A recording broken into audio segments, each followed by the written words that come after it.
Saji Bugu Jimido Dam, Rirabli de Gambade, Sangishin do Medio, Tugun Namda Juna Joboro Jo, Idama, Guru Rana Mende Ragamnia Daya Me.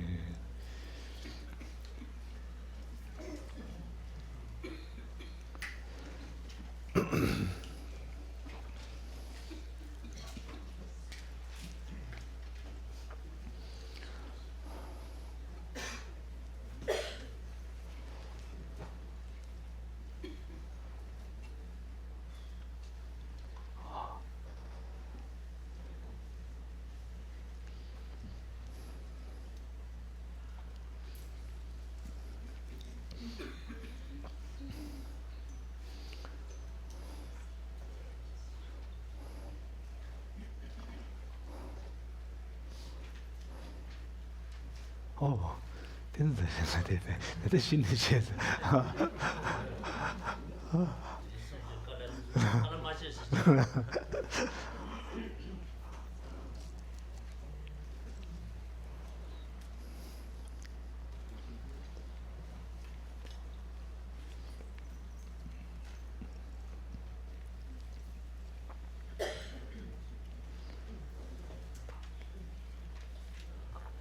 Oh.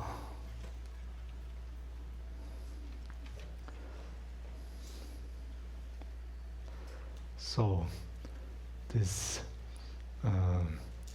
precious Garland, Ratnavali, precious Garland, the main teaching is that in order to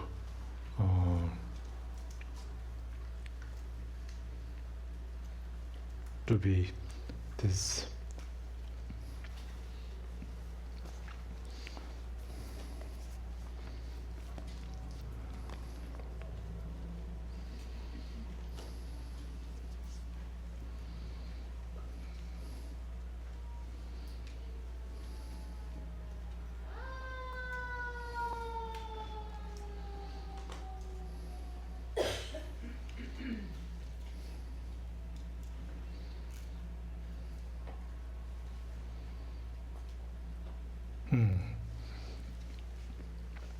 that this precious Garland, even though it also tempers said Karina, tempers shungdi dus tingre sejoro.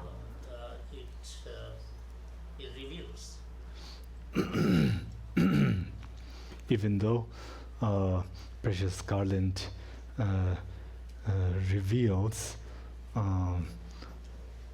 this Mundo Jundijan Kebar Demogi, Den Mögi, also the this high rebirth and the causes. The main teaching is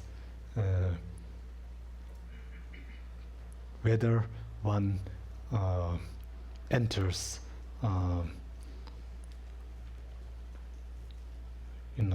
either the Sharvaka path or the Pradikya Buddha path or the Bodhisattva path, then by entering in one of these three paths and then attaining the resultant path, the path of no more learning, then for that, what is required is to realize the selflessness of person and aggregates. So this is what is this is Gebushin-dus Tenyore said. Extensively taught.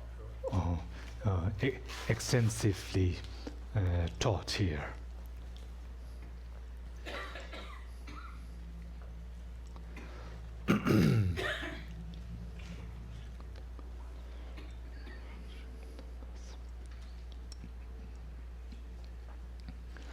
So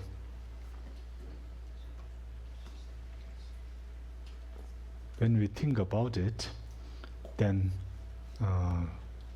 let us go with the great path.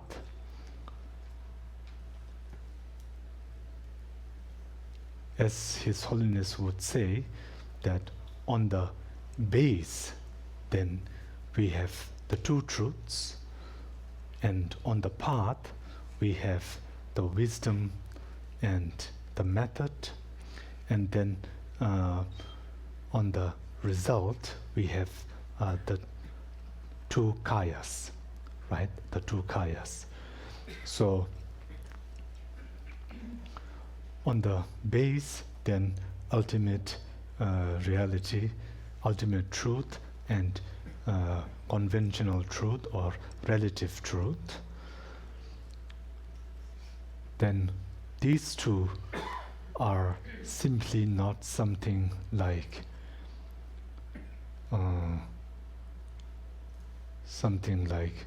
just to talk about and investigate, something like for something just to stimulate ourselves, to stimulate the mind or the brain. Not for that purpose, right? Not for that purpose. The purpose is more than that. These two base, they are the two aspects of reality, two aspects of reality, of our reality. So I, the person, I am perfectly functioning, on this conventional level, yet at the same time, I am also very much empty. And just as I am empty, I also function. So these two aspects, we cannot separate these two aspects. We cannot separate these two aspects. And then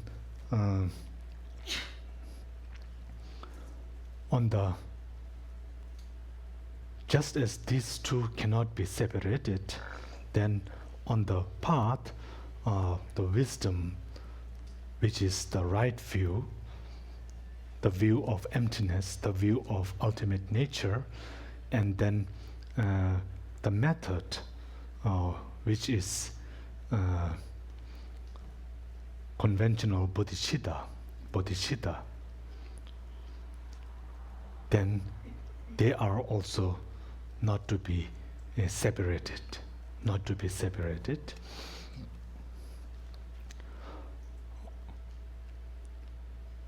So let us go with great compassion, unconditional great compassion. So great compassion and right view, then these two, when practiced at the great path level, then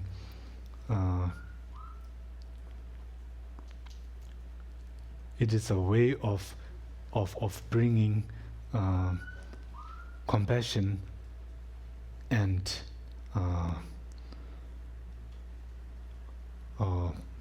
the right view to something like a non-dual state, to a non-dual state.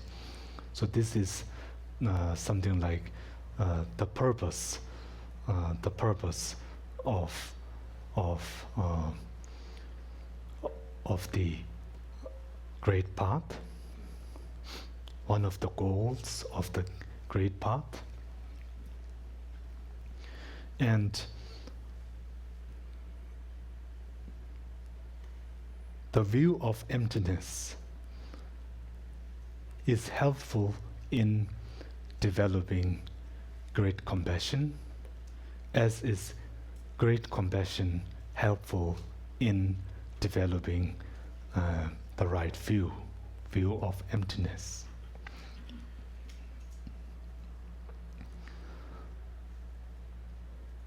How so? is, on one way, in order to develop great compassion, there needs to be a base.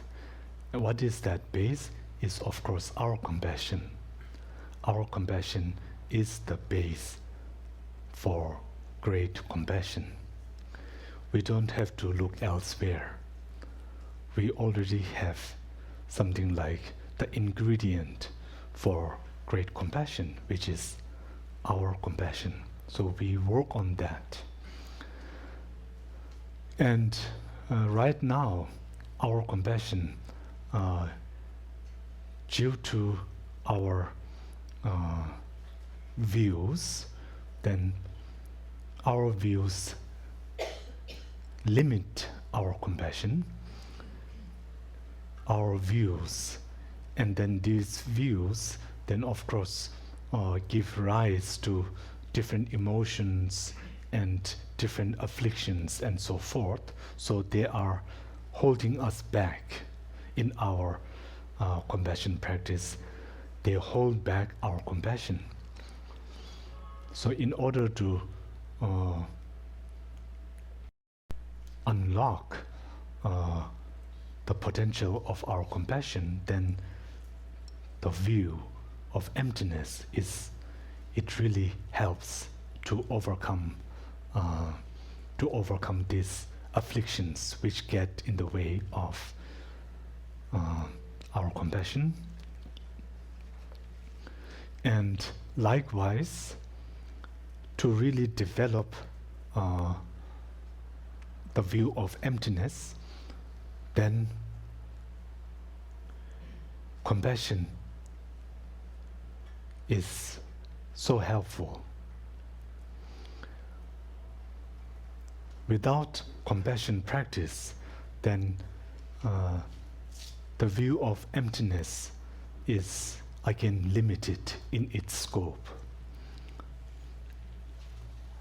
Without compassion, then the self-cherishing mind, which is now something like self-centeredness, right? Self-importance. And this, of course, then limits the scope of the view of emptiness. And by engaging in both compassion practice and ultimate truth practice, then just as on the base these two truths are inseparable, then on the path, then the two corresponding paths, wisdom and method, they become inseparable. And with that, then we gradually achieve the two inseparable kayas, which are two different aspects, non-dual in that fully awakened state. So this I just wanted to share because this afternoon, when going through these verses, at many times, I don't know about you, but at many points, I really didn't know what I was reading. You know, it's like I didn't understand the plot. The plot. But then, of course, there were times when I didn't understand. But when you, from all sides, then offered, then it was helpful. It was helpful. So like this, then I thought to talk on something like more in simple terms. So with this, I think I will stop, and maybe we can have some discussions, some questions, whatever you would like to share. Please here.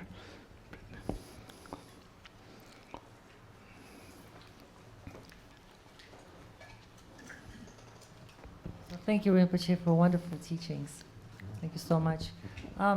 So I feel like living here in the West, me personally, I'm challenged by like this terminology that's so loaded with Western meaning. So when we're talking about Tibetan Buddhist concepts, it's like, are we even speaking the same language? You know? So like I was reading in the middle length treatise on the path to enlightenment by Lama Tsongkhapa. It talks about the superimposition, big word, right? Big word in English, superimposition, the two superimpositions of a self, of persons and the self of phenomena are the ignorance. And then when you look up the word superimposition, it's actually, so in Tibetan it's SGRO, it's that dro. Excuse me? SGRO, and then GOGS. Oh, Dota. Which actually means to attach feathers. Which to me makes more sense. You know, imputation, exaggeration, superimposition. But when you say to attach feathers, and I'm thinking like myself, you know, I got like the feathers of a peacock, my you know, the self is so like puffed up, Yeah. you know? And so you don't just not superimpose, you just pluck the feathers, right? Mhm. So it makes more sense to me in Tibetan, even just translating the Tibetan word and just forget about superimposition. Right. So I think if we just talked about like plucking feathers and you know, I think we wouldn't have all these arguments because we're using big words without understanding what they mean. Oh. Oh. Thank you. Thank you. Yes. Oh, thank you. Thank you. Yes. Dota. Ale doti nganso shobe dota rwe. Oh, let's dota. Yeah. So do is feathers and ta is to like attach feathers. So you're saying superimposition. What Yeah. does that have to do with anything? Yeah. Yeah. Yes. Actually, I didn't know the word meaning of dotak till you just shared that. So, thank you. We would of course I know that term dota, and I would always like think more about the ta part, which is to like impute. I would always go there, but I will not be thinking about the first word, do. You know what that is. So I just found that out. So thank you. Thank you. Yes. It makes much sense. Yes. It's like attaching more feathers, you know, attaching more things. Yeah, that's exactly right. That's exactly what we do with our conceptual thoughts. We always add more things. You know, we always add more. That's yeah. Thank you. Yes. Yeah. Oh, please. Rinpoche, thank you so much. On the first day, you talked about suffering and how to not fall into the trap. And when you mentioned that it's much better to think of others' suffering in terms of pervasive suffering, and that we all have pervasive suffering, and in that way we can connect so much better to other beings suffering. It really answered an ongoing debate in my mind at the time about how to view other beings' sufferings, and it was almost like a physical shift, and it got me thinking about the topic of suffering. Obviously, suffering is central in the teachings of the Buddha. That's the first thing he taught. And it plays such a role in the ongoing practice in that compassion. Compassion is about suffering. And I was thinking when you mentioned also following that at some point, that when we develop renunciation, we're at an inflection point in our progress along the path.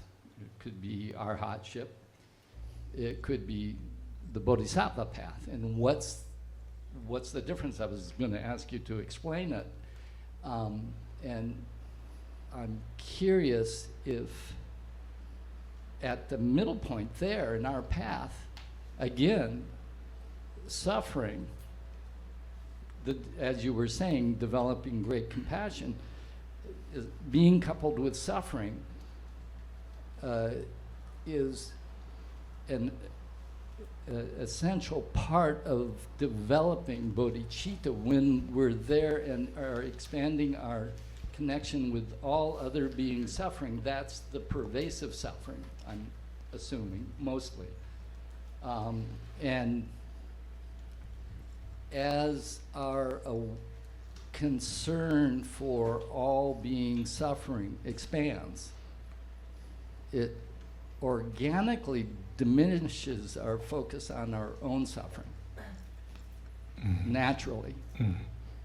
And it then organically produces this care and concern for all beings.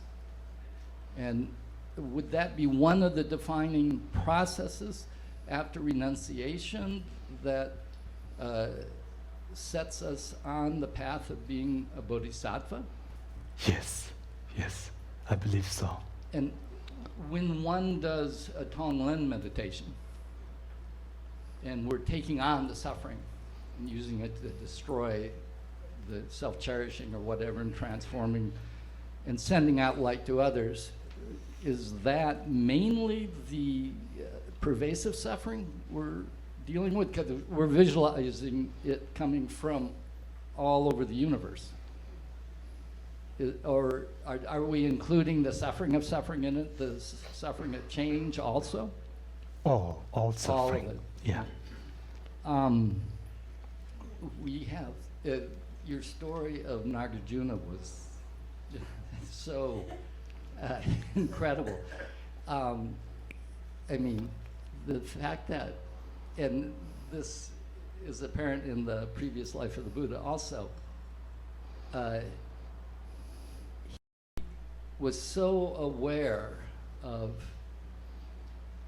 all the karma that he had, including this one, killing this one little ant when he, in the early part of his life, and that gave him the only vulnerability that he could be harmed by. The blade of grass, I just saw some of that grass. Victor Gabriel collected some from Vajrapani. Apparently is the grass also the same as what killed Nagarjuna. And to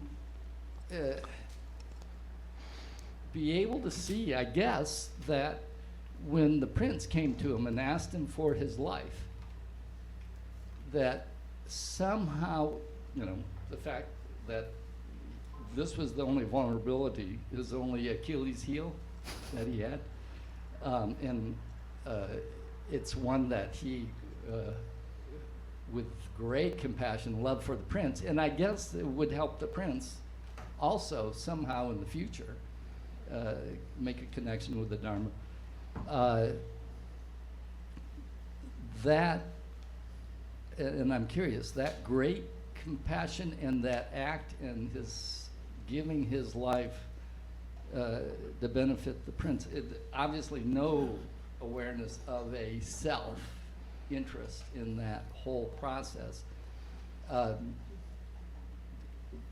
Did Nagarjuna gain enlightenment at that time? Is he becoming like the Buddha did when he gave his body to the tigress? Is he going to be a founding Buddha in one of the 1,000 Buddhas that are coming? And I also was curious who the last Buddha is. I heard reports on who it will be, and I'm curious if you know that and confirm it or not. But Who the last Buddha is? yeah, Okay. Meba nangze rwe. Right. Meba nangze. I think in Tibetan Meba nangze. I don't know what the Sanskrit is. And this is the Buddha. This is one of the Buddhas of this fortunate eon that will also teach Tantra, right. right? That's what I've heard. Yeah, because of that vow, right? Uh-huh. And the last Buddha, Meba Nangze's vow was that he will share the Dharma in the way that all the previous Buddhas have shared, that he would also do the same, and therefore he would also not only teach sutra but also the tantric path, right? Yeah. So I don't know, I don't have the name in Sanskrit. I had heard it was Vajrapani. Oh, I don't okay. know, Could if be, that's yeah. correct. Mhm. Yes. And is Nagarjuna also coming as a founding Buddha, one of the 1,000 at one time? That I don't know. That's not talked about. I've not come across any texts saying that. So I can't say, but you said something very interesting. Did Nagarjuna gain fully awakened state after that, Right. became a Buddha after that? So I think it was in Rinpoche's commentary, Ocean of Reasoning, somewhere in the beginning, where Rinpoche says that Nagarjuna has already attained Vajradhara, has already attained the state of Buddha, in this lifetime. So it was before this all these things took place. So as Genpinso Gyaltsen was narrating this story, then I asked Genpinso Gyaltsen, well, if this is the case, then he was not a Buddha, right? And Genpinso Gyaltsen, laughed and said, well, there are always these two tangdön dangyedu. There's always this Definitive and interpretive. yes, the definitive and the interpretive side, right? So the interpretive would be like that story, and then the definitive part is that he had already attained the fully awakened state. So already a Buddha. And Rinpoche says, if Nagarjuna had not attained the state of Buddha in that lifetime, then whatever claims we make, that it is possible to attain this union, of no more learning in one lifetime, then it's just, well, you know the rest.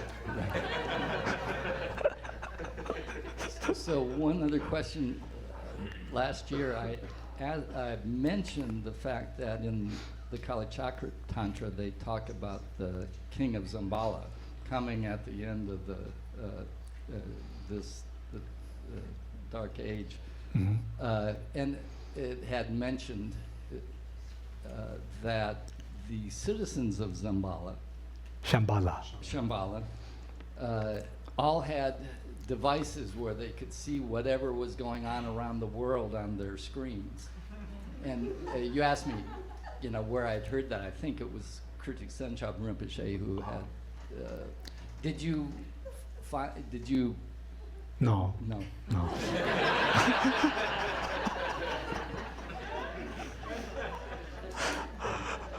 And along that line, at the present moment in this world, there is enormous suffering going on in every, corner of the world, in every category we could imagine, from climate and disasters and wars and, what is the best way to think about all this suffering that's going on out there in a context to make a creative change or help the worst things that could happen not happen. Yes, I think the best thing we can do is not to lose our compassion. Yeah, I think that's really the point, in all this suffering that we see in these times, do not lose our compassion and to really include, everyone in our compassion, to really see that, to really see suffering, to really see suffering. And seeing suffering then really helps to, I think, bring our compassion to a balanced state, right? To see suffering, to know suffering, yes. So, thank you. Thank you. Thank you. Yes. Rinpoche, thank you so much for being here. It's great that you're here, and I wish you could come frequently every year. But you made a statement that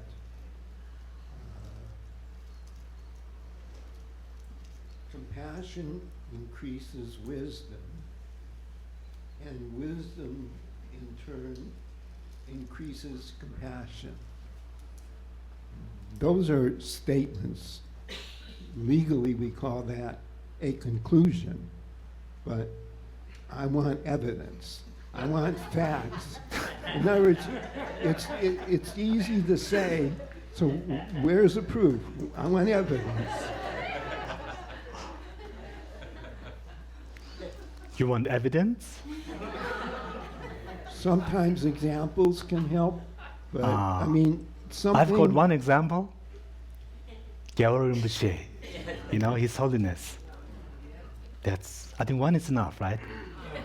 One evidence is good. But how? I mean, how does this process work? Okay. How does that work? For compassion, increasing right view, enhancing right view, making it complete.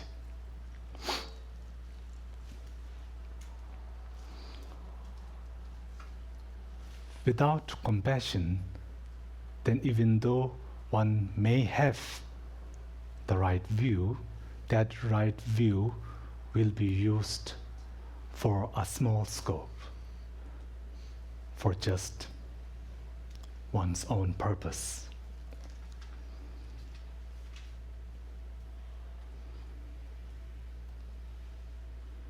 I think that is at one level like that. And then now let's go with the other.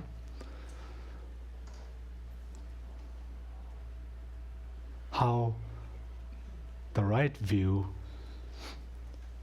increases compassion is, it is helpful in dealing with much of our afflictions which get in the way of developing compassion, of sustaining compassion. Many times we have compassion, but then due to our other emotions, afflictions, then we lose our way. We forget compassion. So with the right view, then this helps in navigating through those mental blockages, these afflictions. It helps in overcoming those. So in that way, I think that's one aspect in how it increases compassion.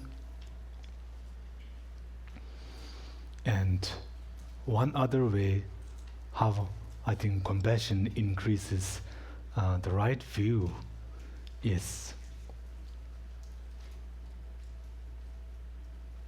through something like non-dual. This aspect to bring the right view into the non-dualistic level, compassion, I think, is helpful, because with compassion, as we develop compassion, then this separation of I and they gradually disappears. And in this great compassion state, then there is no the pain of others and my pain. There isn't that divide.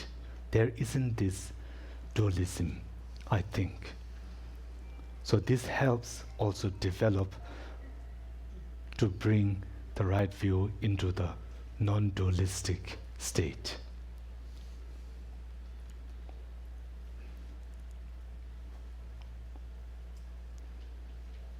To me, it helps. I would want more of a explanation, which maybe for a later date, what it helps means to you as a way of, helping us to understand, because it helps. That's really a conclusion. It doesn't explain. How does it help? I mean,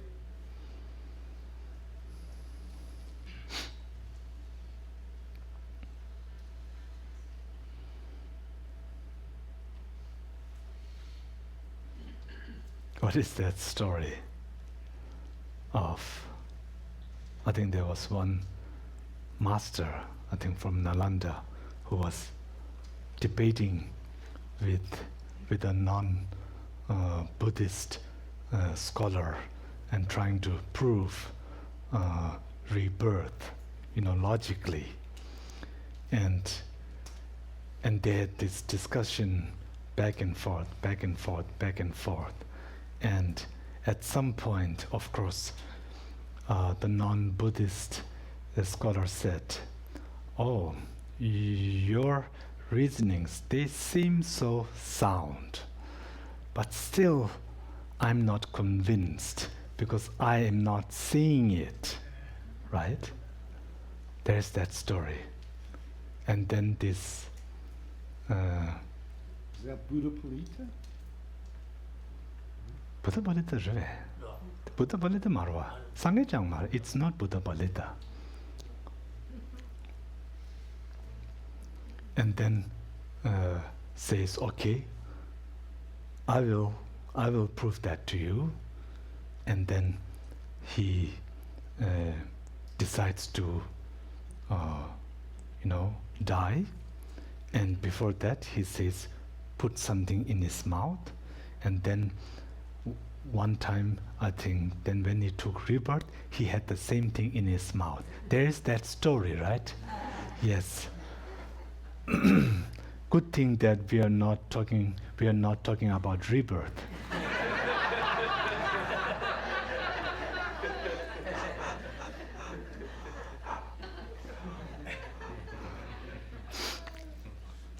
But what you are saying, yes, this is very true. You're right. All these word explanations they can only go so far. in terms of evidence, I think to look at these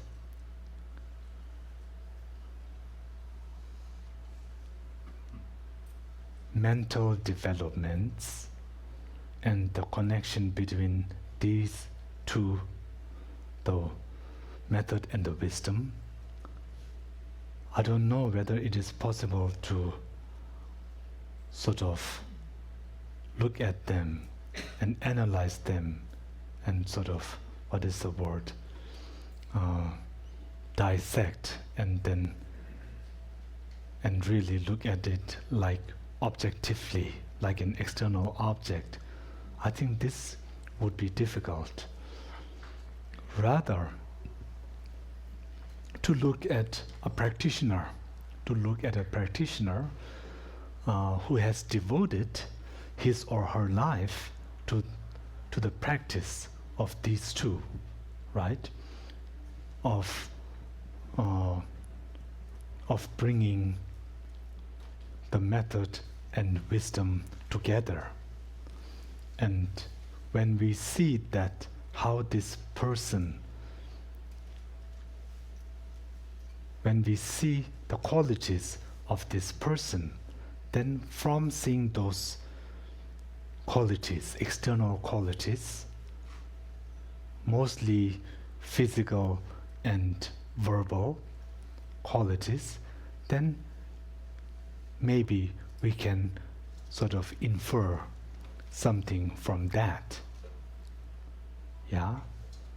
As it mentions in the beginning of the 6th chapter of Madhyamagavattara, right? So something like this, I think we cannot see it directly. We cannot see wisdom and the method directly. If we cannot even see them directly, then how can we even see them, how they interact with each other and how they affect each other? Of course, this is beyond our scope. At this moment, there are only two ways of finding that out. It is either through our experience or it is through inferring.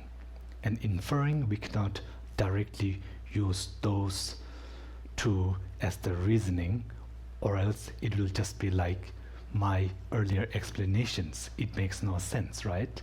So then we have to rely on a practitioner's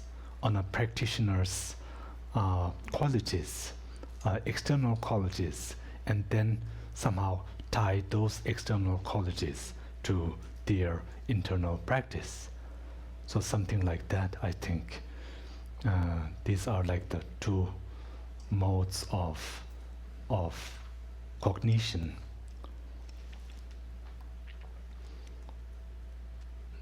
Thank you, Rinpoche. Thank you. I'm sorry I came up short.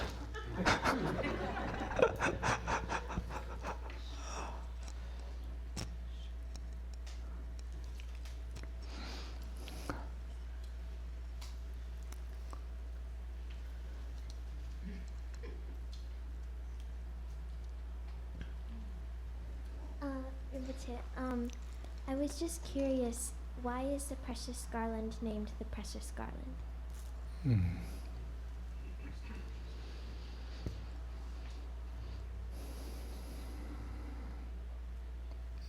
This I don't know.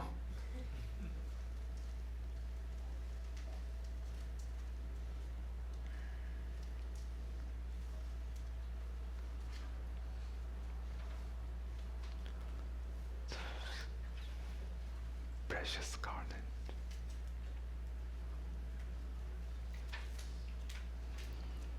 Some other of the texts, like the 60 stanzas, those make sense, right? Oh, because that is 60 stanzas. That's why it was called 60 stanzas. But precious garland,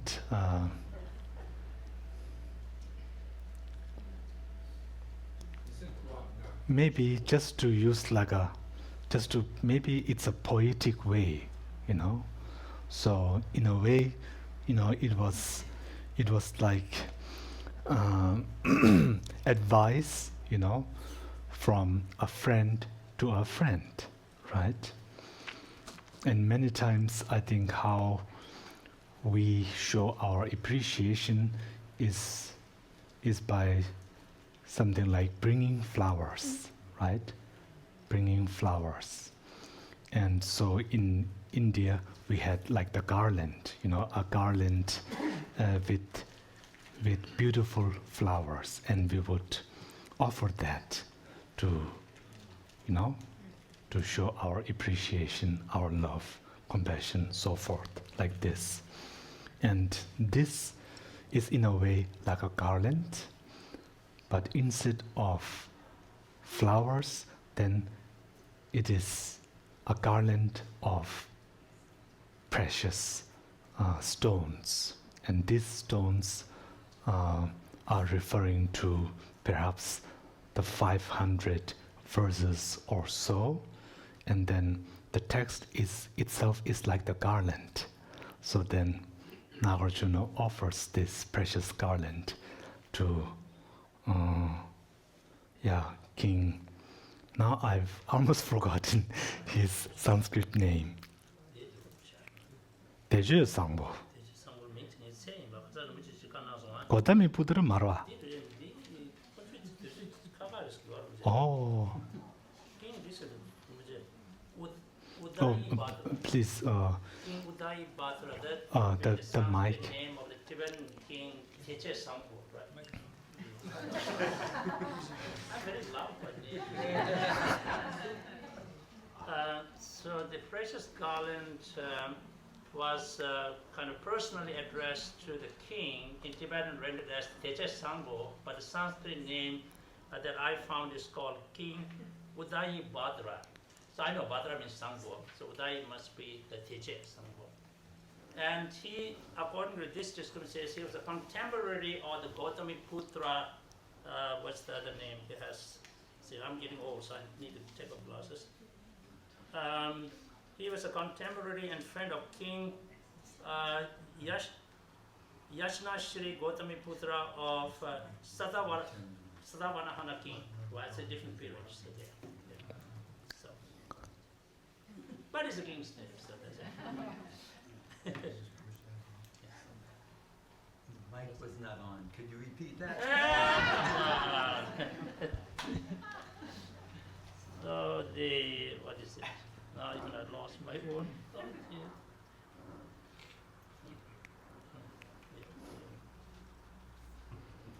So because Rinpoche was kind of, you know, and he reached out to his friend in Germany or somewhere, right? And I was just thinking, okay, is there any other thing? So what I found was that the Tibetan king's name seems to work with this one. Teche Sangpo is King Udayi Batra. Okay? And so that was the king to whom the precious garland that you asked the question about was offered.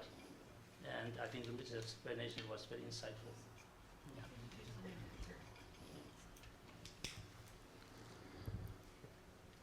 But this is what Rinpoche got last time, yeah.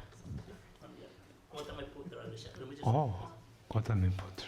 Yes, it seems also it is mentioned here maybe 2 different kings, or even this is included, mentioned in Gyaltsabje's commentary to Precious Garland. But he doesn't take any positions, but he does say, oh, like the letter to our friend was sent to this king, but then the precious garland was to another king, and then one other states the opposite, and then Gyaltsabje just leaves at that and doesn't himself clarify his position. So I think Uday Batra.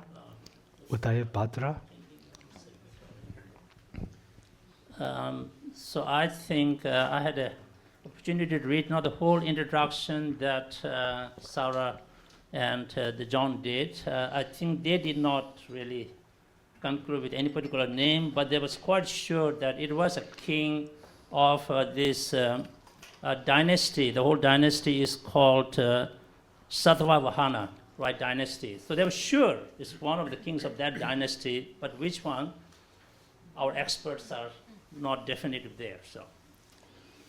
And King Utai Bhadra, this fits in with the Tibetan name Deje Sangbo, because Sangbo is Bhadra, Bhadra is Sangbo, so that fits with that. Yeah, so please. Rinpoche, I'd like to go back to Bob's question. And I was thinking of, in the Insight chapter of the Lama Chemo, Lama Tsongkhapa quotes the 60 verses of Nagarjuna. The last verse of that 60 verses is something like, through this virtue may all beings gather the collection of merit and wisdom, and thereby attain the two enlightened bodies. The two enlightened bodies of merit and two enlightened bodies of method and wisdom. The two enlightened bodies of Dharmakaya and Sambhayakaya, the two kayas. So Lama Tsongkhapa quotes that in the Lama Chemo, and he says that it's only prasangikas who can bring about the two bodies through the practice of merit and wisdom. And so, so perhaps one way to read that is that to produce the Rupakaya of the Buddha, you need the practice of method, the practice of bodhicitta, the practice of compassion, and the way to produce the Dharmakaya is through the practice of emptiness. And so far, and therefore we see the two, the necessity of both wisdom and compassion to develop the two bodies of the Buddha. Yes. Thank you. Yes.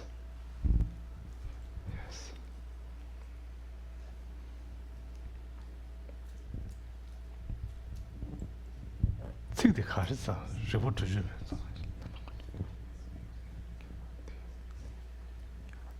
Or gyawadi gyuwa gyun sedir. So that verse is Yes, of the 60 verse. Gyawadi gyuwa gyun, sonam yishi lejo.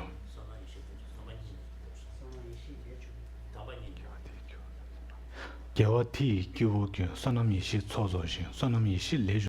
Tambo kunye tobar chos. So I had brought this verse up with His Holiness. And Oh, please, the mic. So I brought this verse up with His Holiness, and I asked him to give a comment on the verse. And he said that verse itself is a summary of the whole path. That's what he told me. Yeah. Thank you.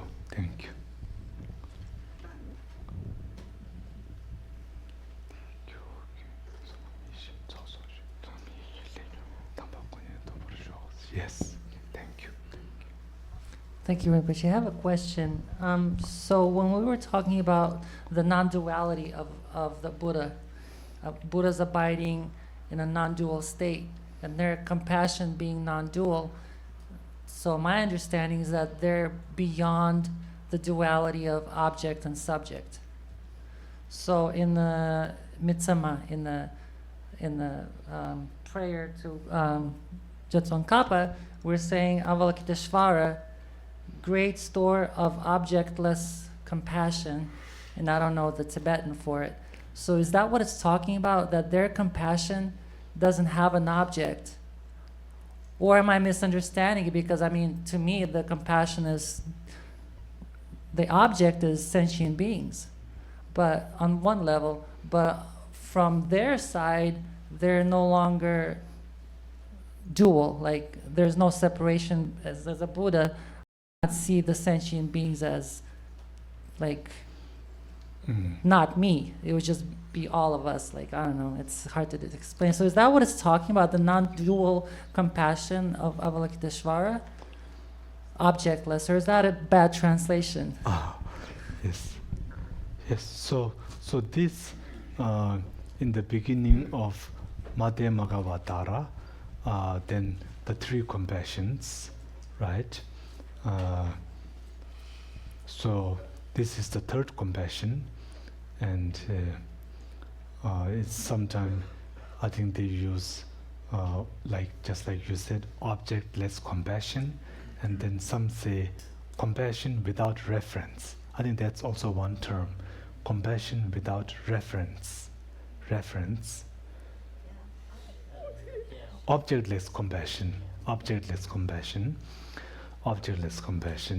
But even the Tibetan word, this corresponding word, it creates much discussion. The objectless part. What does that exactly refer to? What does that mean? And here, according to how it is studied, these three compassions, when we study Madhyamaka, then the way I remember it, then yes, even though it is called objectless compassion, it does have an object. So it's not objectless in that sense. But then why is it called objectless compassion? It has to do with so that compassion is immediately preceded by the right view of emptiness, right? The right view of sentient beings being empty. So because it is immediately preceded by that, therefore it's called objectless compassion. So it's saying inherent objectless. In other words, compassion, the ultimate bodhicitta, the ultimate compassion, where it's not like what I feel as a human being. It's beyond that. It's non-dual, and it's of one taste with emptiness. It's merged with emptiness. Therefore, in the case of Manjushri, of course. So like I would not see as a Buddha, I would not see a sentient being as inherently existent. True. They would not be True. an inherent object. True. So I would still Yes. have an object of Yes. where my compassion would be going, but it's not an inherently existent object. It would be of one taste with emptiness, just like I would be one taste with emptiness. You're right. Is that? Yes. I don't know what I'm saying. I'm just kind of like Oh, whatever's coming to my mind. Thank you. Thank you. Yes. Yes, thank you. Yes. What are the other two? The other two. Oh, so the compassion that is fixed, let's say fixed on sentient beings, and the compassion that is fixed on phenomena. Simjin la mikbe ningji, chö la mikbe ningji, mingme la mikbe ningji. Mikba, what is mikba? Focus.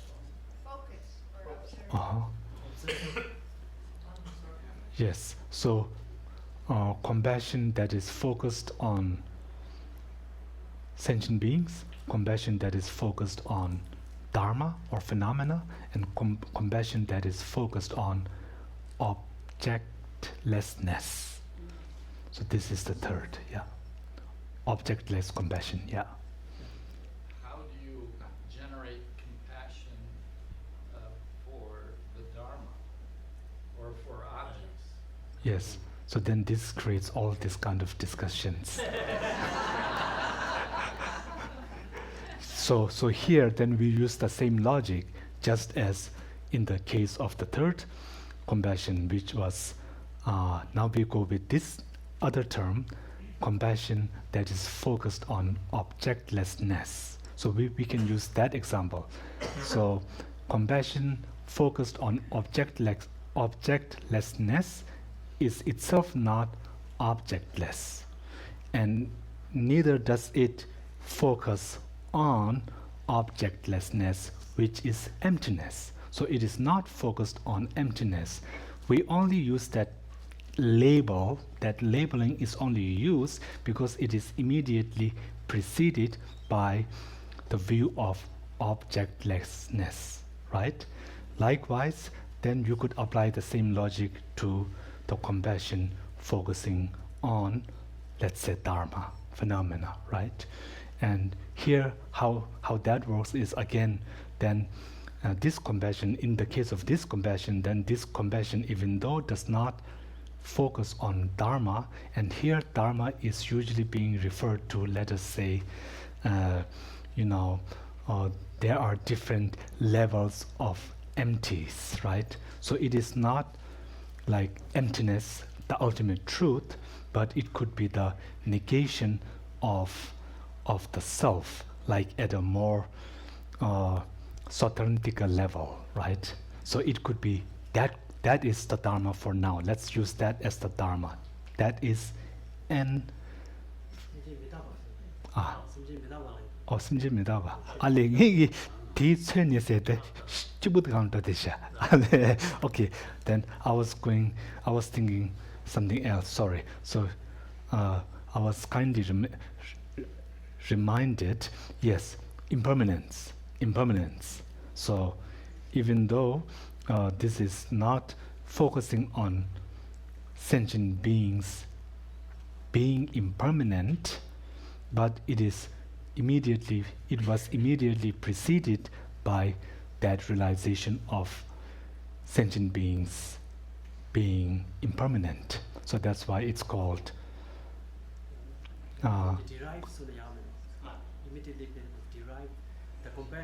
Tematagin Cheva. Tematagdu Kieva. Tematagdu Kieva says.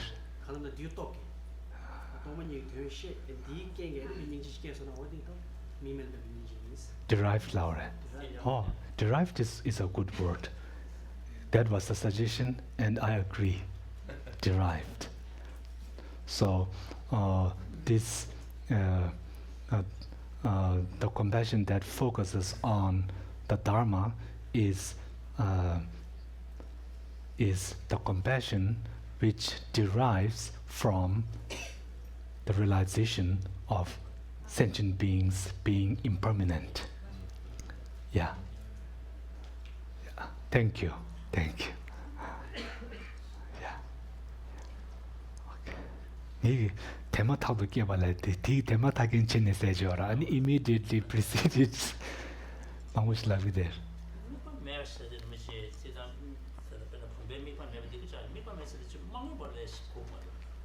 Tenanganzu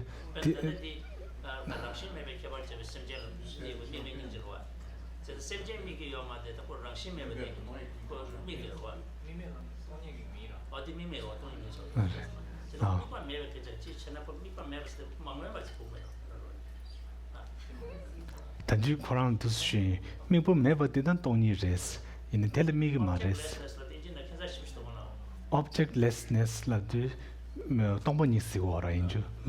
so objectlessness refers to the lack of inherent object, right?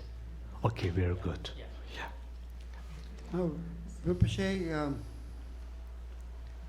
we've been discussing over the last 4 days a lot of concepts and a lot of things to think about in regarding emptiness and eliminating self-grasping, eliminating self-cherishing, non-duality, and the two truths.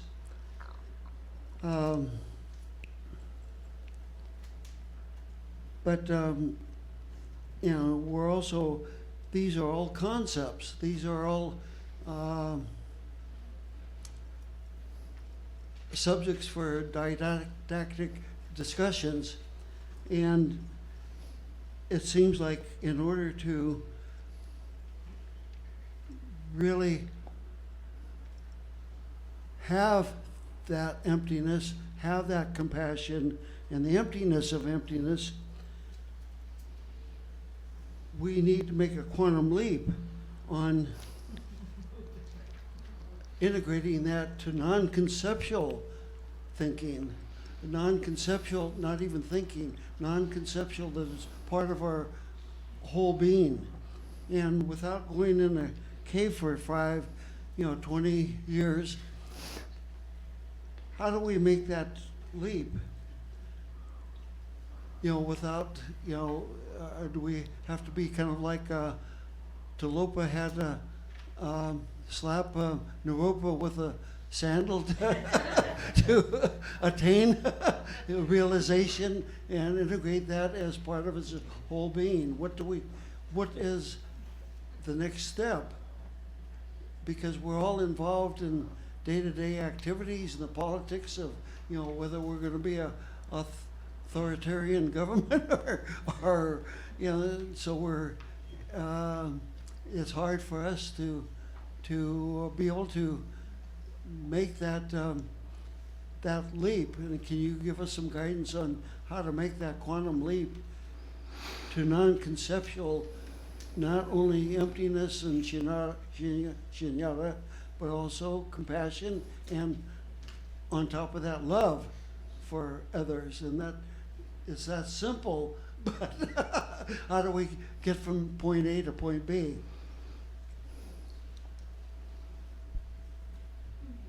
Yes. As you have said, I think to make this leap, I think we have to leave lots of things behind. We have to go beyond those things that occupies our minds. We have to really go beyond those. Without going beyond those things, then there's no way we can make this leap. So it's Daunting. Yeah, Very daunting. it is. And as we say, as at the beginning of this part of studying with the highest good, definite good, that one verse, and I think there was a reference to a fear, and we have that fear. I have that fear, right? I have the fear of abandoning those things. So to get over this fear is an integral part of making this leap. To overcome this fear. Maybe not abandon those things, but to overcome this fear of losing those things. I think, Seems like a lot of work. yes, yes, definitely. Are you referring to attachment? Yes. Thank you. Yes. Yeah. You bring it to a point. Thank you. Yes. Rinpoche, we have some questions online. Rinpoche, this is from the earlier session. As Rinpoche explained that animals also experience self-grasping without labeling, could we say that self-grasping is an instinctive tendency, and by means of reasoning and meditation, after practicing for a long time, would we become free from the instinctive patterns and memories? I believe so, yes. And this spontaneously arising habitual I, or self-grasping, I think that is an instinctive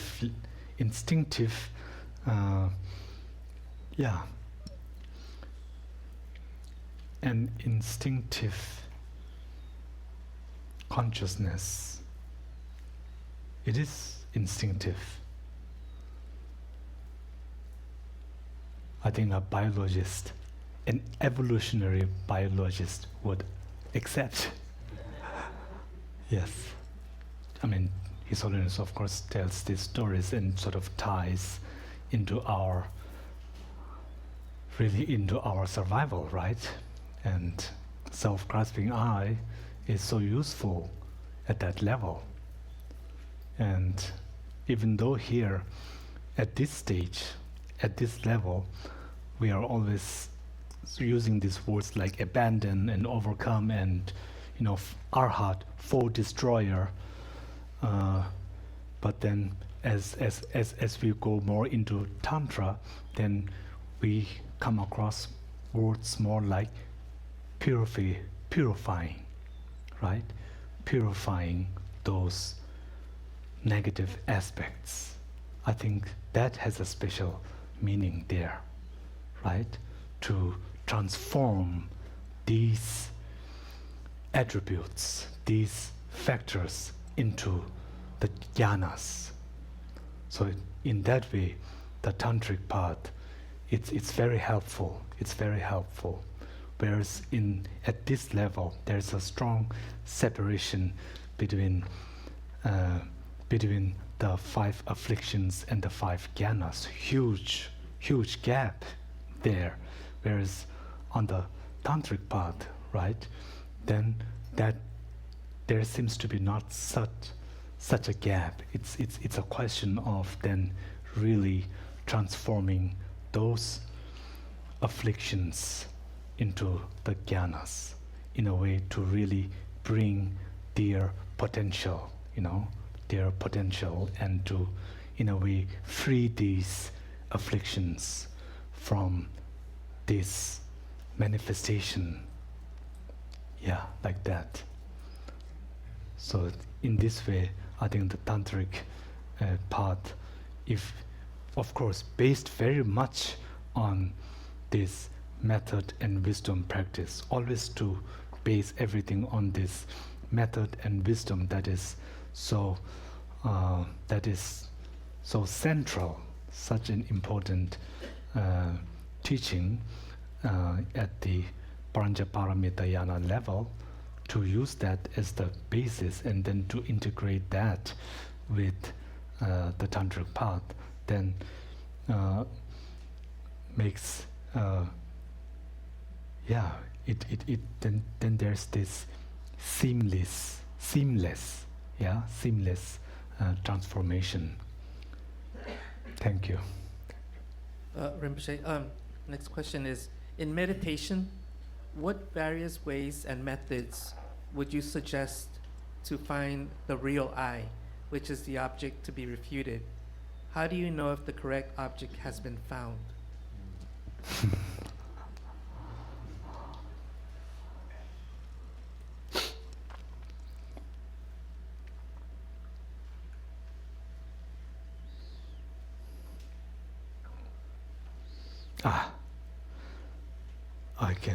That's a very good question. But my way, how I'm doing right now, is don't worry about those things. And just try to do these things, try to do things and not be so concerned about the hows. Sometimes when we go too much into the hows, how this, how that, it really then one how leads to another how, and then another how, and then we end up, with a full house.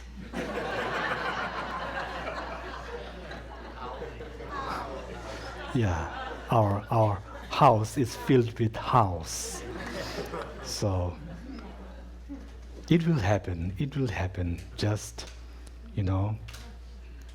go to your guru, attend the teachings, come back, reflect on the teachings, and when in doubt, then read all these texts. And there are plenty of texts that give so many details. The questions that was just asked, all of these are mentioned, for example, in Rinpoche's great Lamrim. And there are other commentaries to those that really, out of their experience, they have shared minute details of that. So, as His Holiness always encouraged us, study, and then reflect, and then contemplate, and it works. Don't be concerned with the house. You know, house needs to be abandoned. That's why we need the cave, you know, because when you're in house, it doesn't work. So you have to go to the caves. We're householders. What? We're householders. Yes, householder is fine, as long as you don't fill your house with house. Yes. Thank you. I don't, by that, I don't mean to, of course, disparage you. You know, your question is, I don't mean to say there is no essence. Of course not. What I'm saying is that, yes, your question is there, right there in the Lamrim. It is there in the Lamrim. Yeah, you will find that. And as an extension to go with that, then at some point, then okay, we can go easy on the how. You know, we can go easy on that, and then simply just rest. You know, rest, and then just rest in Dharma. Just find the time to rest and to really bring the mind to its place. Right now we are taking the mind and trying to place it here and there, and we are really making the mind work. It's almost like overload.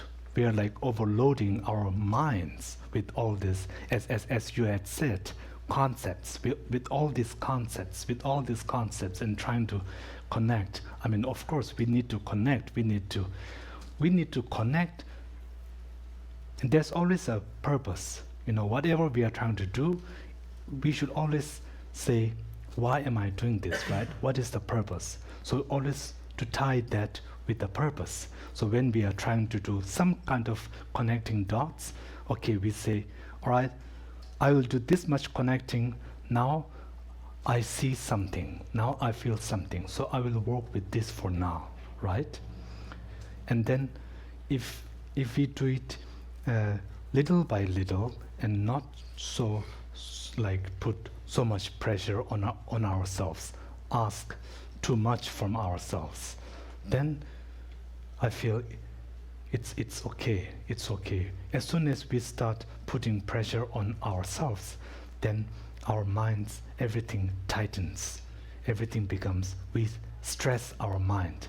And when the mind is stressed, then it is very easy to lose the way. Then we do not see.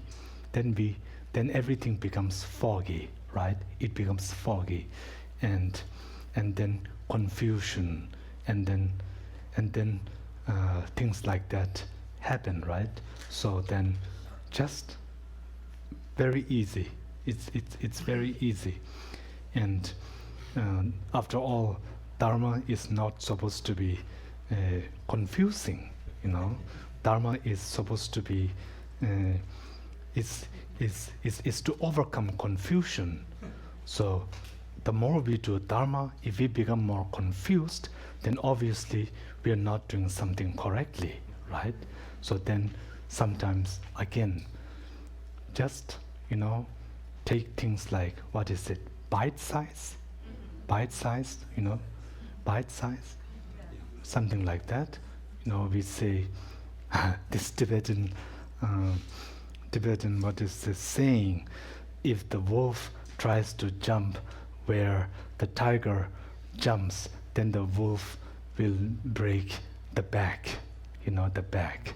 So we have to really, again, practice the Dharma, and we have to go on about our daily lives according to our capacity, according to how much we can take, and always when to know like the threshold, our stress threshold. This is, I think, very important.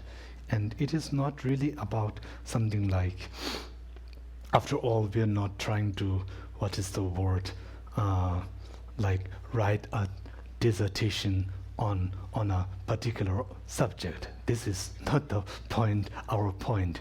We are not trying to sort of go deep in that way, right? We are not trying to do that.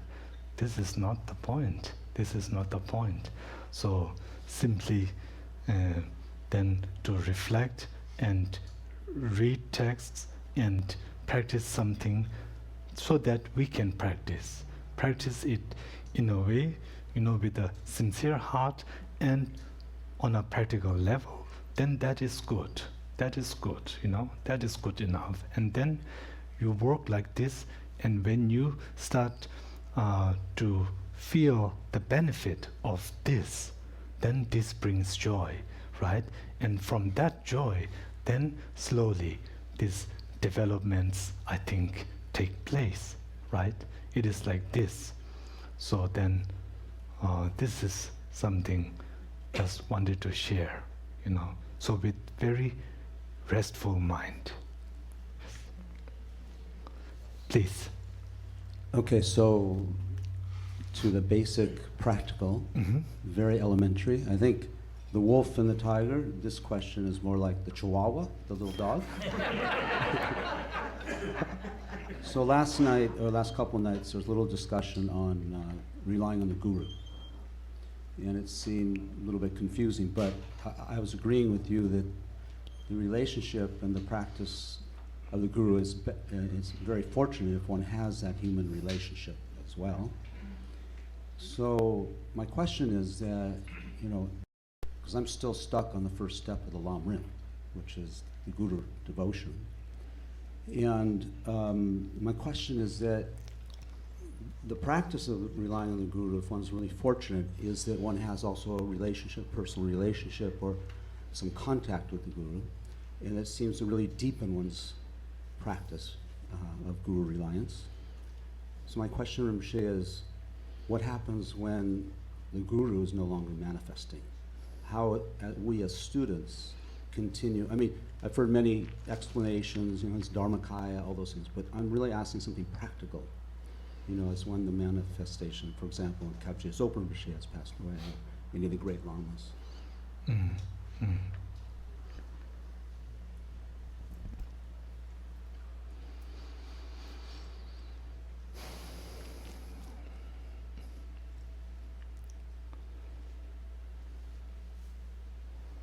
So, for this, I think what is most helpful is that when our gurus are here, are no more here in that form,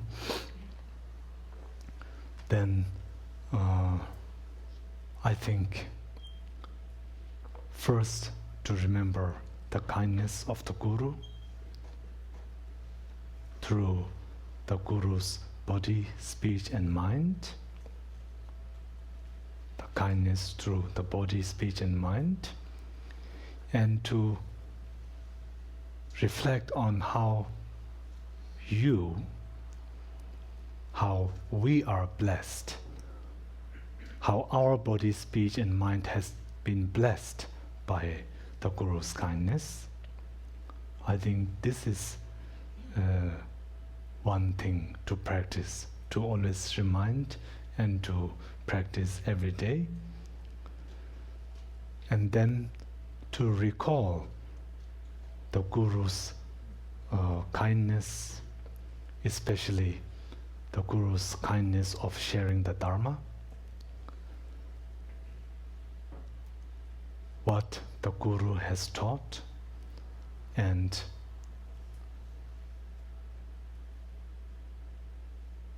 also sometimes in our conversation with our gurus, then in Tibetan there is one term, and this is something like giving pity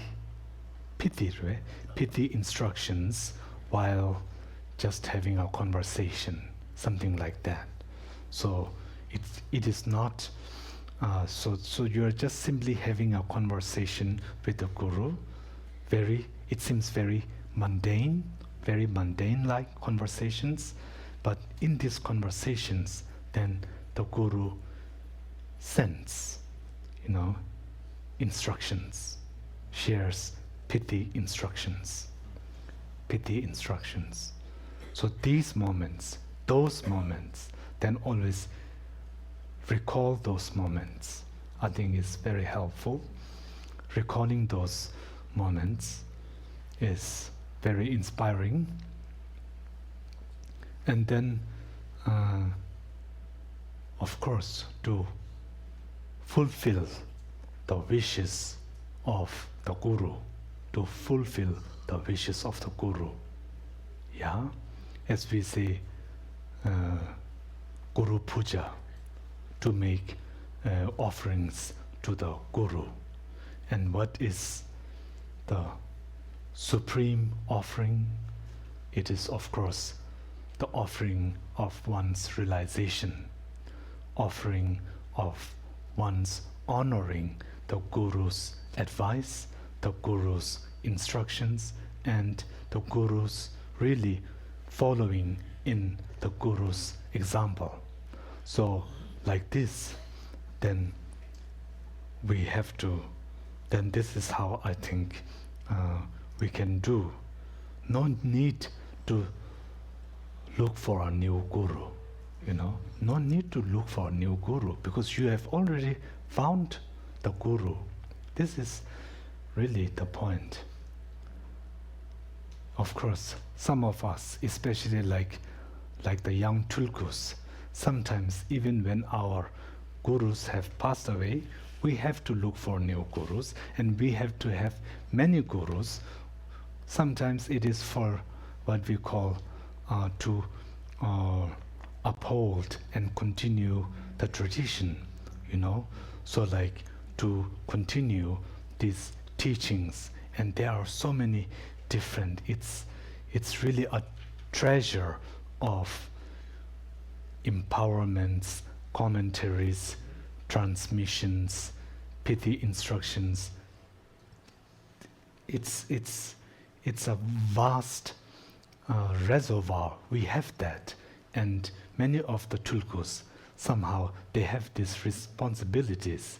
So for us tulkus, then we need, even when our true guru has passed away, we have to still have more gurus and then receive more of this, so that we can at least try to make a little contribution in preserving those lineages. In the case of a person who does not have that responsibility and is practicing the Dharma, really practicing the Dharma, then when you meet the guru and who have guided you for years and years, decades, then you have found your guru. And when the guru is no more there in this form, then simply turn the mind towards the guru's kindness, and by turning the mind on the guru's kindness through the body, speech and mind, everything, all the rest will follow. All the rest will follow. So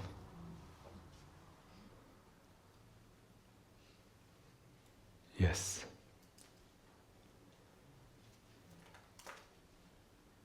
And to follow Rinpoche Rinpoche's example, then really Rinpoche in his life has made it. His central practice, his main practice was, of course, the two bodhicittas. So really, to always practice that. And that is, I think, the best way that we can honor our gurus, because all our gurus are equal in that they practice the two bodhicittas inseparably, right?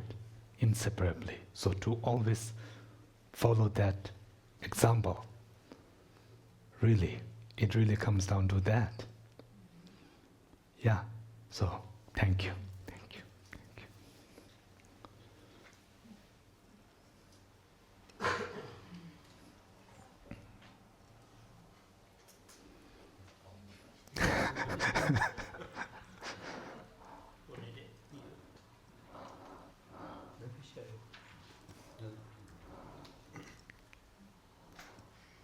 Rinpoche, is there a quote in the Madhyamika Avatara in some of Chandrakirti's work that when there are no more gurus, that they will spontaneously appear at the back end of one of Chandrakirti's texts? Does it say that?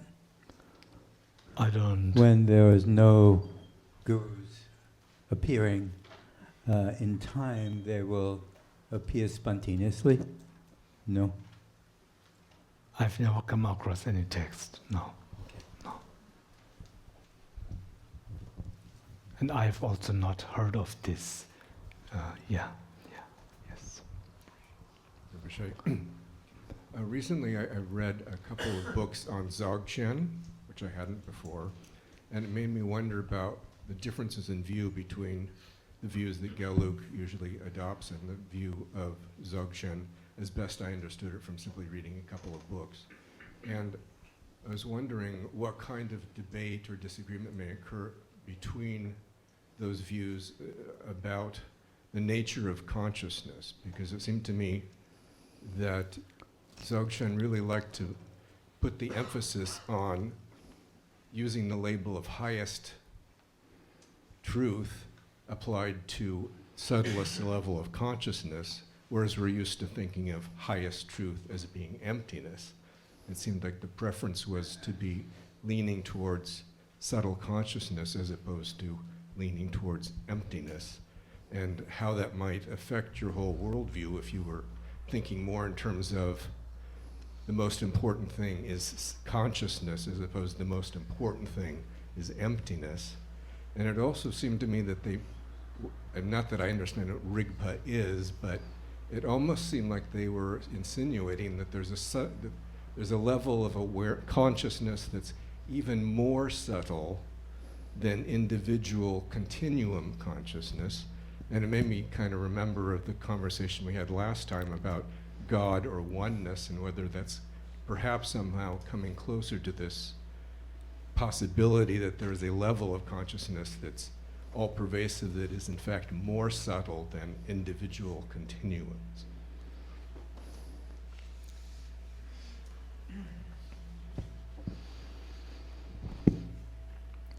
Regarding the first part, then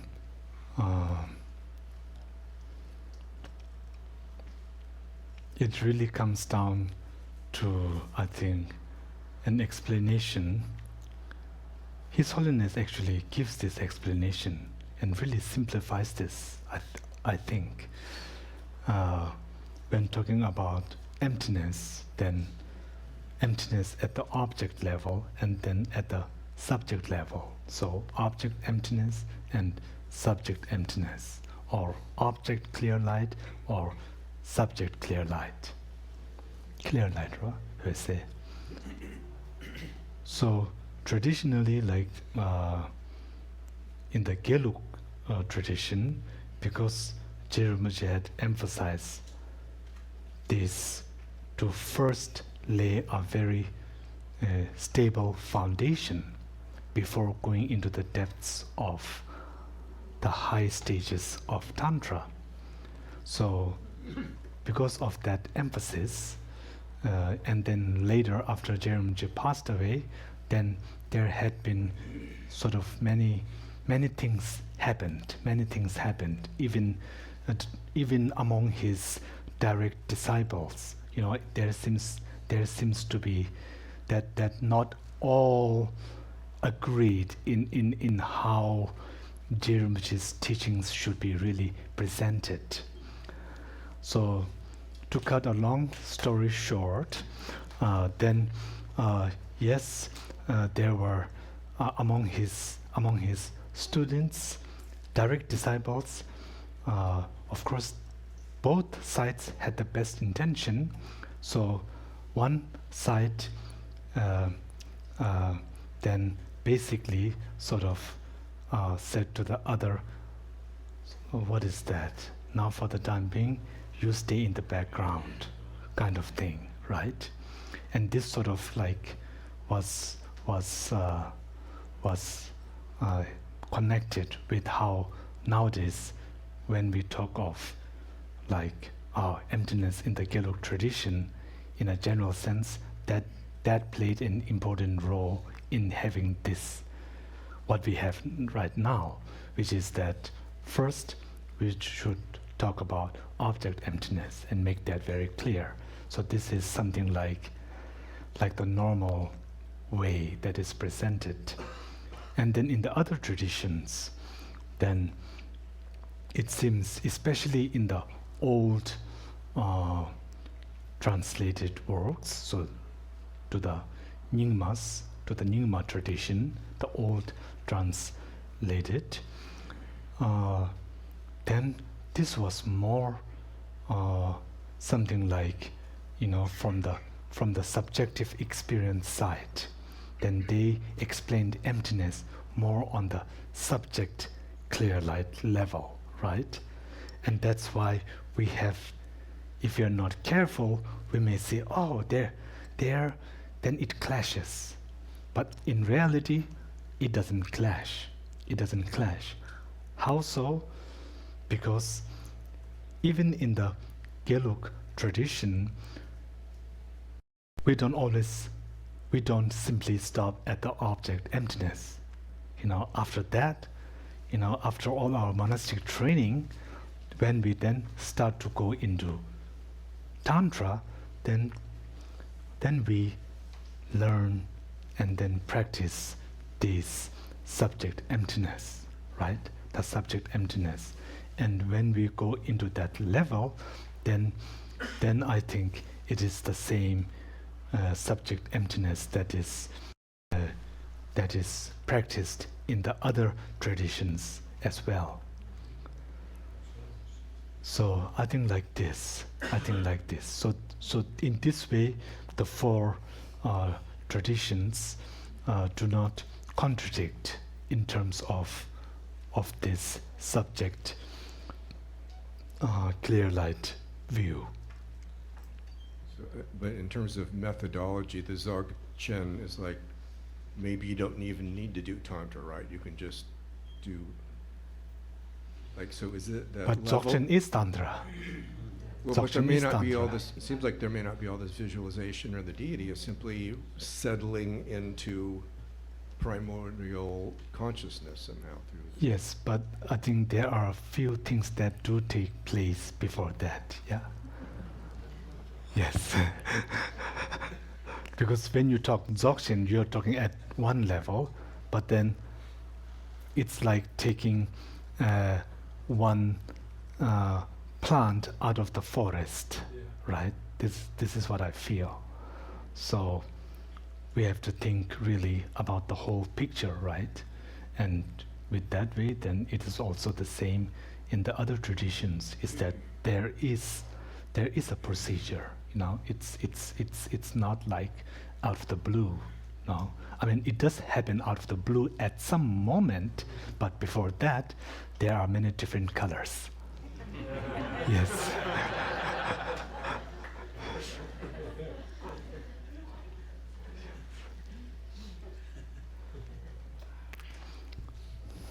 Well, I think we can. this will be the last, or Thank Bob you. and yourself. Thank you, Rinpoche. Yeah. And thank you so much for sharing your precious time with us. It's greatly appreciated.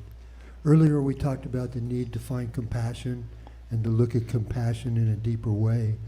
And I think living in America right now and looking at what's happening in the world, it's very easy for us to have compassion on so many different levels. And I hope in our practices and our prayers we're thinking about all these people that are suffering greatly around the world.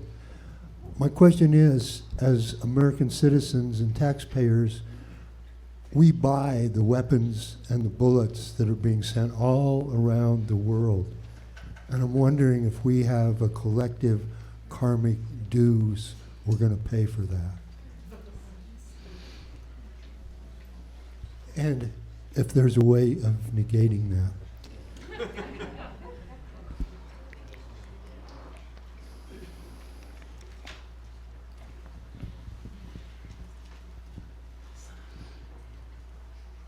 That is very interesting. It is somehow connected with wrong livelihood also, you know, the issues that you raised. In one of the 5 wrong livelihoods was, I think, the business that deals with arms manufacturing, right? So if one's tax dollar is being used for arms manufacturing, then is that one, what's the word? Gullible? Gullible. Culpable. Yes. Then it's one culpable. That, I think, depends on the motivation, right? If one supports this, right? If one supports wars, then I think they are connected with this. On the other hand, if you are completely against harming life, harming others, right? Then you are not culpable, even though your tax dollar did go to fund those. So because that was not, it's connected with the motivation, right?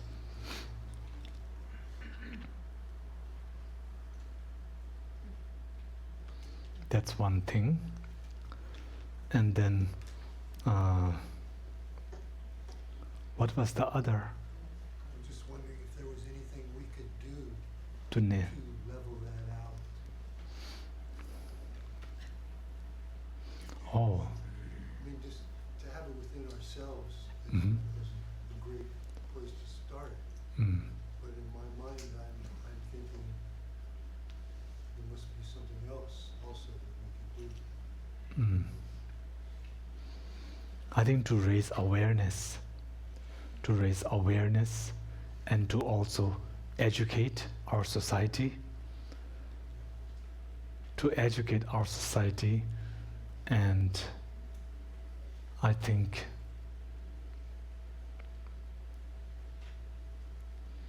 sometimes I feel like as a people we are in a way powerless when it comes to the decision of governments, for example, right? I feel that sometimes it's like, let's say a person is voted in by 10 people, and if 10 people wants one thing, this one person might do something else, right? This is sometimes, so if we educate even those 10 people and they're on the right track, that still doesn't make any difference at the government level, right? So this is really complicated. It's really, really complicated. And maybe, just maybe, it's really samsara. It's really that. If I may, I think I might have said this before.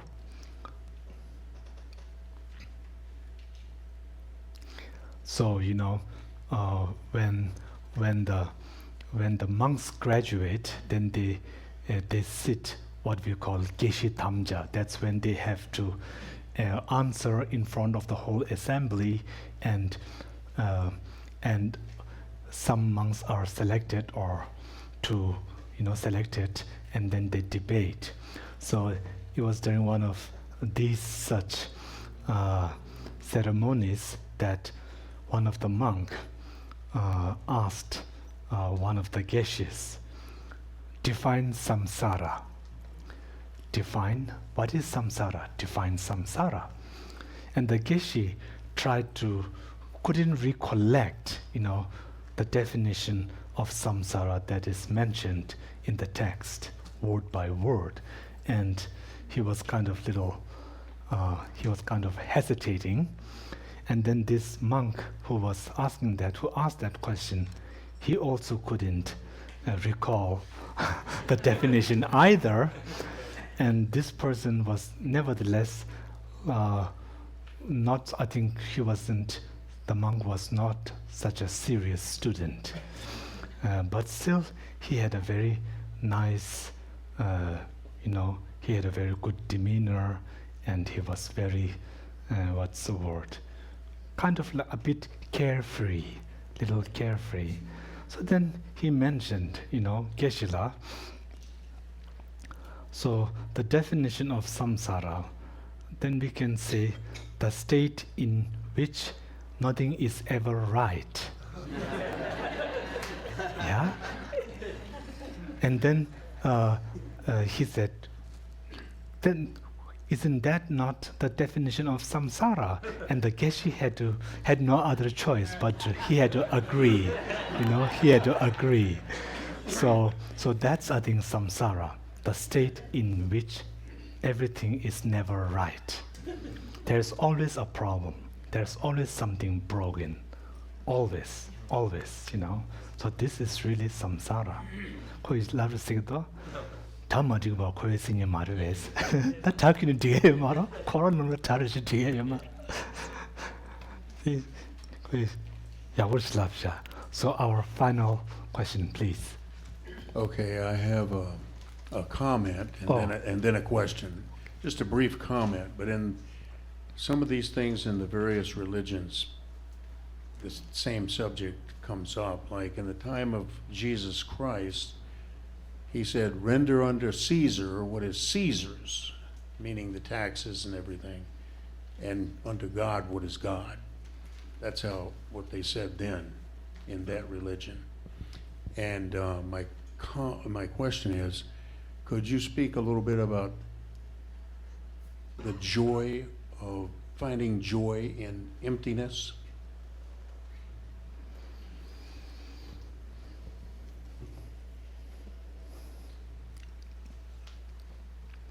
Well,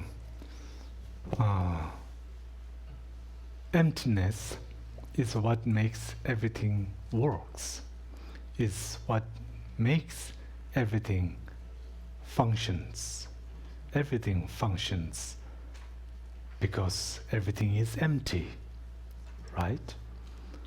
And even though, yes, samsara has happened in a way because of emptiness, but then nirvana is also possible due to emptiness. So I think that's one way to find joy in emptiness, is that emptiness,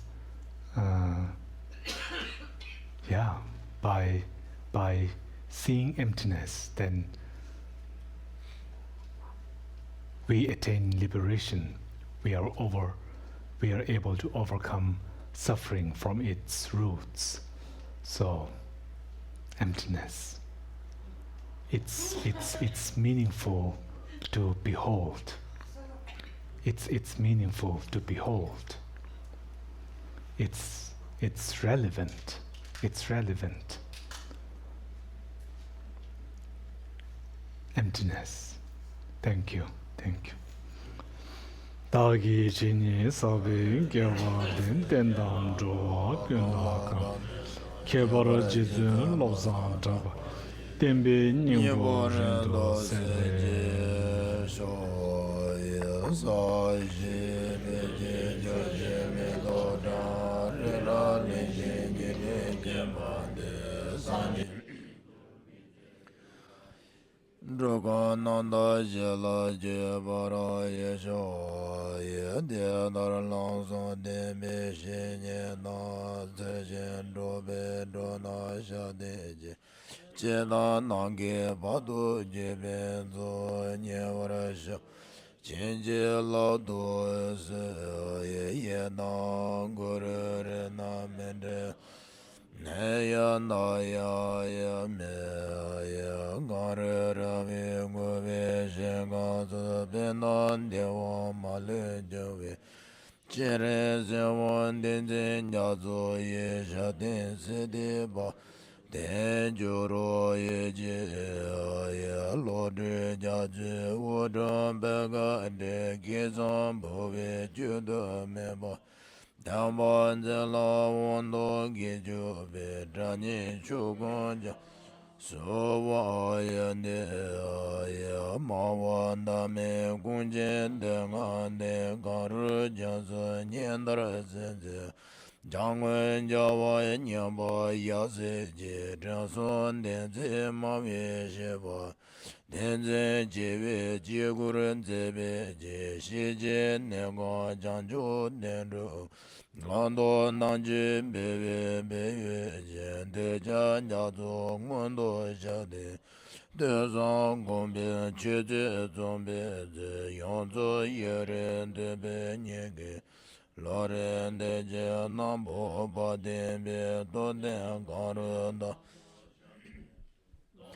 Gombin ze ba nam dara gan den da ndwe ben de jong we je len ro jame che be chan le ge zan de je jen do sha de jo je zen la me tu je me la Ge zan de je de na zang me gan che zon do do je de de Je dar me be de go le do ye jo ye ran ja shen ge ngo bo za ba me zu de na je je yo de ma jo jo je ye la zu na je je da de me shi ju ge ngo do Den je na lo zang jia wa yi xie zhu den ba zin bi bi yin Dan den de jia zhong ge shi nie ju yang zhi jin ji wang bo yi su wa Je de song wen cha na bi mi zhu den bi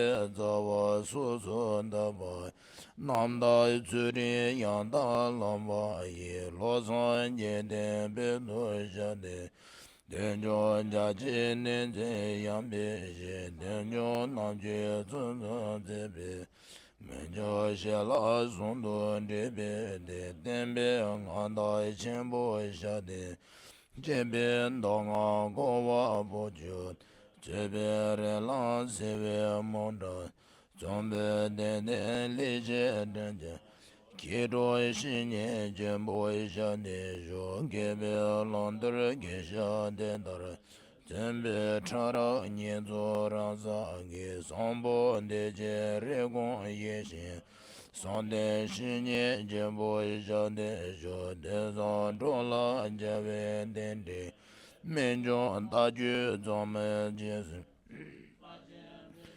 Den ro bi sha bi zhen den shi nian jian bo yi sha de Chou zong ya wan jian ji nan la dong Du den nan jian sun mian zheng li Da jia la san da bi den do gi jian dar men bi den Nian zhu ye zhu ye jiang bi ba bu jian dar jian ba Gong du zang bo de yang de jin de de da gong ji ji zo da lo Gyawan de da nanje rando ngo do zon shibe gyawan nanje ngo wa nga la chodo nga ba de nage gibe zawa de go sambo jeje rado ngo wa ra je damba la na me be damba nanja ba den la me de ye be gyawan de yan do wa ma le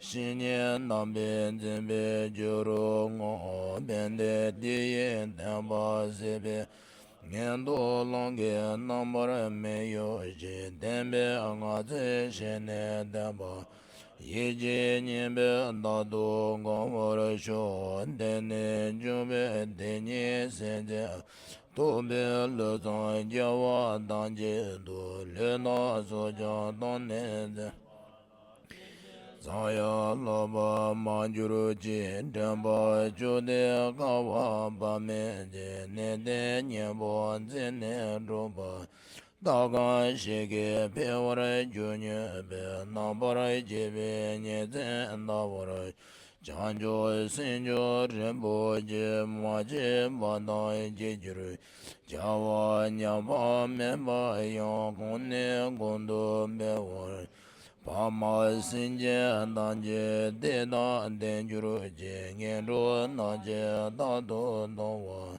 janjo semba gana sujo ba de da gon mela ro juru je gar rave gobe jenga zo bena de wa male jove Jere se wa denze ya zo ye ja de se de ba do denjuru Jeze alame guze rade je nangare dele chuju jeba Deme sazon je deve mese dado ne juru je jewa gondo yanda lama dan deme je bela lomje sada lanje yende razo ne daje nya Gopa nyando isho shiji jabo zonga ba chizi namara bewa geji tsemo shewa naden Dada shinji di sonda dewe zonye la dene jawa lo zonda ba Damba yore bajuro je sanje gozo nyebe jela na jenye mejuro neme jela gine meje debe jela jeda ngoma mela